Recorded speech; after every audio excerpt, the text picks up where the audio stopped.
Welcome to another edition of the Hoop Scoop, brought to you by Red Raider Outfitter, the fans' favorite since 1975. I'm Jared Johnson. I'm joined by the one and only Mighty Joe Yeager. Mighty Joe, beautiful day today. How the heck are you? Yeah, man, doing great. I was just telling you a few minutes ago, this is the absolute opposite of what we were experiencing the last time. It was blowing our tripod all over the place, and we were chasing it around, and now it's just calm and nice and easy and smooth and very nice out here. Yeah, beautiful day here in Lubbock on the campus of Texas Tech, here outside the Jones. But we're talking basketball.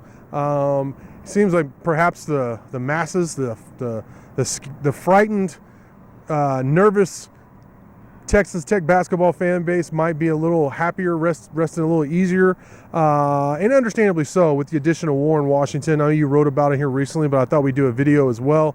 7 foot, 230-pound transfer from Arizona State, about 9.7 rebounds. I thought you made some good points about the rest of his game and his floor game. What's your take on the addition of Washington, and just what kind of impact are you expecting? Yeah, he does bear a bit of a resemblance to Tariq Owens. And I think people will probably be pretty happy to hear that. I like that, yeah. I mean, well, you'd accept another Tariq Owens, wouldn't you? All day. All day. And so, yeah, I mean, there are some differences. I don't think that Washington covers as much ground defensively as Tariq Owens, because that guy was just an absolute maniac in terms of just, sideline to sideline, baseline to baseline. A guy 6'11", covering so much space so quickly. There's not many people who can do that. And Washington maybe doesn't quite measure up in that regard, but in a lot of other respects, he's still a very, very good defender, good shot blocker. And Tariq was so good on those lobs and alley-oops and the pick and rolls and stuff like that. That's where he got almost all of his points at Tech, it seems like. And Washington may even be a little bit better than Tariq on that. He is really, really good. He's, to the extent that they want to use that sort of lob game off of the pick and roll, well, you got the ideal weapon for that with this guy, Warren Washington, because he reads the defenses just perfectly out of that sort of a set. So that's going to be a nice thing to have. But what really sort of sets him apart, in my opinion, from just about any 7-footer I've seen in a long, long time, is his ability to pass. This is a guy, I mean, it's really unheard of almost for a guy that big to actually have more assists in a season than turnovers. Yeah. I mean, usually it's kind of like a 1-to-2 ratio on assist turnovers is bad, 40 assists, 80 turnovers or something. That's more typical. This guy was 53-50 assist turnovers, and you can see why when you watch his videotape. You put him at the wing or the elbow or on the high post or even the mid post and let him operate with the ball. He's really, really good at finding people.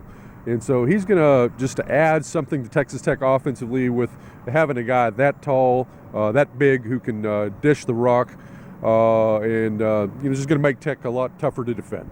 One thing about Washington that stands out, especially when reading your piece and what you just said, he seems to know his role. No three-point attempts. Yes. I like that. I don't want a guy who isn't a three-point shooter trying to prove, hey, I can shoot three-pointers. He knows who he is, and he seems like he's pretty efficient. Yeah, that's true. That's true. And I think a lot of that is you see these big guys getting out and trying to shoot the three, and they wind up shooting 14% from distance. It's because they're trying to impress some scout. And so a guy who's willing to kind of cut out all that chatter, and that indicates somebody who's wanting to help the team win. Yes. He's more concerned with wins than impressing the lead scout for the Golden State Warriors or whoever. So I think that's a good point, and I like that about him too. How does he fit in?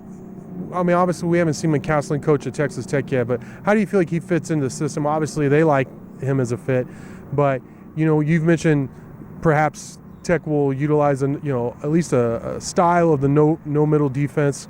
How does he fit in that regard? Yeah. He's going to be your back line of defense, your rim protector guy, because he is that tall and has that sort of length. Even though he's not quite as quick as Tariq Owens, he's still going to be able to get across the lane from laterally, from left to right to left, and influence and impact a lot of shot attempts. And so when those guys are doubling down on the baseline like that, and he's the doubler, you got your one defender who's the primary defender, and then that other guy comes over to trap on the baseline, as you see so often with the no middle, or the iron donut, as I like to call it. He's going to be quite an effective player in that regard. So, I think he's probably exactly what McCasland is looking for in terms of defense. Now the roster's starting to come together quite nicely, but what else does Texas Tech need? What would be another addition or position? You don't have to necessarily name a specific guy, but just what positions or what type of players do you think they need to add to the roster? Yeah, I'd like to see him bring in just a big brute on the back line there. An offensive glass pounder, a guy who's in the 240, 250 range. There's some crack a few heads in there, because basically you got a bunch of guys right now who are kind of long, lengthy guys, and you got some quickness out there on the perimeter, but you don't have that big guy, enforcer, down inside and to just knock people around a little bit. and to hit that offensive glass, and that's what I would like to see if they're able to come up with that. That would round out the roster pretty good. Looking for, I know this is NBA, but you're looking for some bad boy Detroit Pistons, Rick Mahorn type, or Anthony Mason with the Knicks, those kind of guys, right? Oh yeah, Maurice Lucas. Oh wow, Xavier. Maurice Lucas, and back Jeff Ruland. You remember him with the Washington Bullets? And that's I think that's before my time. Yeah. Well, that was back in the days when those guys, it was like every team just about had one, Right. So, somebody like that would not upset me too much. All right, well, Monty Joe, great stuff from you as always. Thank you. Really appreciate it. Thank y'all for watching, and until next time.